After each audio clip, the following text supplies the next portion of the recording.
What's up, everybody? What's up, MGTOW? So, I haven't done a scripted video in a while, but this seems to be a topic that should be discussed in some detail. So, this is going to be part 1 in a series of videos on feminism versus capitalism. In this video, I'll cover some of the effects feminism has on capitalism, and specifically on males in the capitalist system. And I'll mainly be talking about the introduction of gender-specific socialism, also known as feminism, and some of the dysgenic and eugenic effects of said feminism. So many arguments are made against socialism, including the unjustifiability of wealth redistribution, which leads to lower levels of productivity amongst workers. Another argument made about socialism is the fact that it's unsustainable in the long run, due in part to unproductive people spending money that was redistributed to them from the productive people. Now, whilst the latter argument is true in general, there is at least one glaring exception to this argument. If there is some type of resource production facility for the socialist to feed off, then socialism can continue indefinitely. Now, since we're far from producing some type of Star Trek replicator system, the next best thing for a socialist society to feed off is a capitalist society. Capitalist, free market societies have proved efficient at producing resources. The problem is that if you have a socialist society feeding off of the capitalist society, it effectively turns the capitalist into a subjugated class of people. Just like the many historical examples, the productive people forced to produce the resources for the unproductive people will either reduce their productivity or try to flee the socialist society, i.e. MGTOW, minimalism, and you've got SYSBM and other groups like that where men are just literally trying to leave the country for someplace different. Feminism produces a virtual socialist society for women, a society in which women do not have to exchange goods, labor, or services for capital. Yet on the other hand, men do have to exchange these things for capital. This thereby makes men a subjugated class of people to women by virtue of the welfare wealth transfer, which is enacted by force through the state. Moving slightly away from the socio-economic principles of socialism and looking more into the fundamental evolutionary psychological aspects of human society and how it functions, we can ask the questions of why men even work in the first place. Why does anyone engage in any activity at all?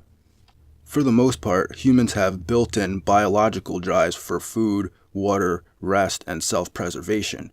Reproduction itself is a derivative aspect of self-preservation. So throughout history, men and women have adopted two separate strategies to satiate these drives. Men, for whatever reason, have been endowed with a more advanced spatial reasoning skills and increased aggression compared to women.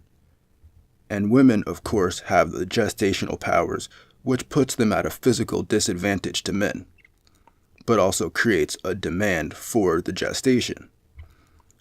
But since we live in a physical universe, this gives men an advantage, making men the physically dominant half of the species. Men's physical advantages are used in two main ways: to acquire resources from the environment and to defend themselves from the environment. And now, while women can partake in these resource gathering and defense activities as well, it's to a much lesser degree. And this is one of the main problems with feminism and capitalism, is the fact that while men cannot gestate a baby, females can engage in a lower level of work than men can, which is why they're in the workforce. Because if women were much weaker than men and much dumber than men, then they wouldn't be able to enter the workforce at all. But this secondary characteristic that all humans can work a little bit and all humans can defend themselves a little bit is creating the problem of feminism. In order for a female to gestate, though, she will need to take advantage of a male in order to acquire his resource gathering and protection ability during the pregnancy. As humans move through time, men use their abilities and drives to surpass most physical obstacles to resource gathering and protection from the daily environmental dangers. However, one resource that remained limited was and is females. Since the gender production rate is around 50-50, the supply of fertile females is never likely to increase relative to the male's demand for them, except in the cases of eugenics or some type of genetic modification. Also, the male mind has been designed in a way that it always seems to view resources as limited. Whether resources are limited or not is another discussion. And therefore, men compete for the perceived limited resources. At first, the competitions were extremely violent, resulting in severe injury or death for the losers. But as time went on, sports and other non-lethal types of competition were developed, including systems of barter, trade, and agriculture, in which only those who went against the rules of the sport or trade were subject to injury or death. Now, sports and business were developed by men, for men, to decide in a non-lethal way who would gain access to resources such as food, shelter, and female gestation. These avenues of competition were not developed for women to receive resources gathered by men without exchanging sexual access. And anyone who argues that it is an idiot. The entire basis of male competition and the subsequent development of non-lethal competition was designed to decide which males gained access to resources and thereby access to female gestation. Fast forwarding to modern times, feminism's socialist policies have devalued male competition practices by convincing enough men that men are not competing for resources to gain reproductive access in exchange for said resources, but rather that males should compete for competition's sake alone and transfer the created resources directly to females without any exchange of reproductive access because vagina. Now, many men actually believe that you should compete with other men just for the sake of competition because, quote unquote, that's just what men do, which, as I just illustrated, goes against thousands of years of evolutionary forces and logic. Most people agree that they wouldn't go to work for no pay, but yet, if they got paid in some type of currency that they could not exchange for food, clothing, shelter, basic self-preservation needs, it would be equivalent to not getting paid. Then, in the same vein, competing with other males without getting access to sexual reproduction is basically the same thing as going to work for no pay. Which leads me to my point about eugenics and dysgenics. Most people don't see or don't want to see the dysgenic effects of welfare, namely the social problems caused by fatherless homes and the incentivization of the least productive people in society to reproduce more lowly productive people at a high rate. But there is also an even more elusive eugenic factor at play.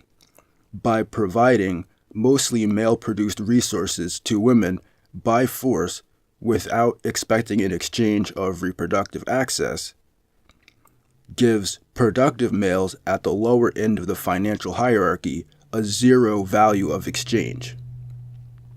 For example, the average welfare benefits in the United States is around $30,000 to $35,000 per year for a woman on full benefits, which it varies from state to state. I think the highest is in Hawaii, where women get $65,000 a year because the cost of living is so high in Hawaii, which is just ridiculous. Therefore, a productive man who makes this amount of money working full-time has a reproductive exchange rate of 0. Now, some might argue that the welfare, no welfare dichotomy is subjective, and that if you were a woman getting benefits is good for you, and cutting benefits is good for a man in a lower income bracket. My argument is not for the subjective good of one or the other.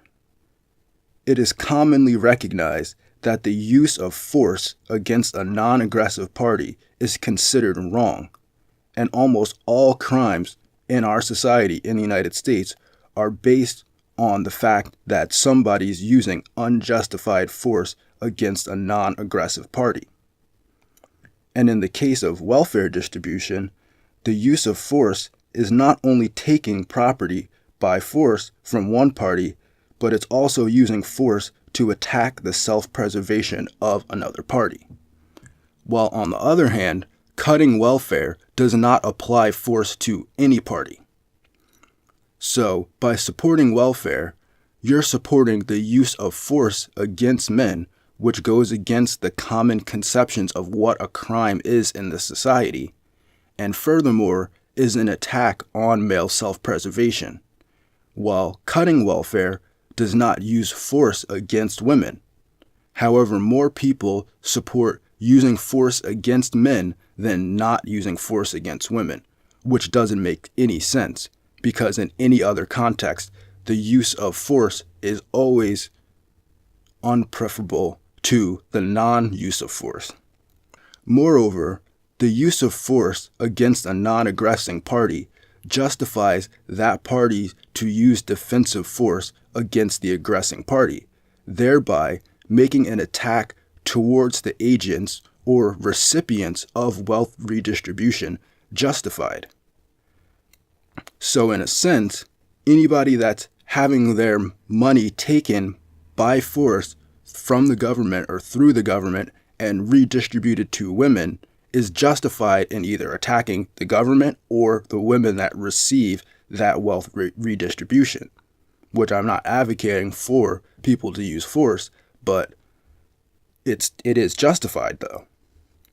So in short, no, cutting welfare and getting welfare are not just two sides of the same coin based on subjectivity. So basically, in short, men did not create business and sports so that women would not want to have sex with 80% of them. In fact, it's quite the opposite.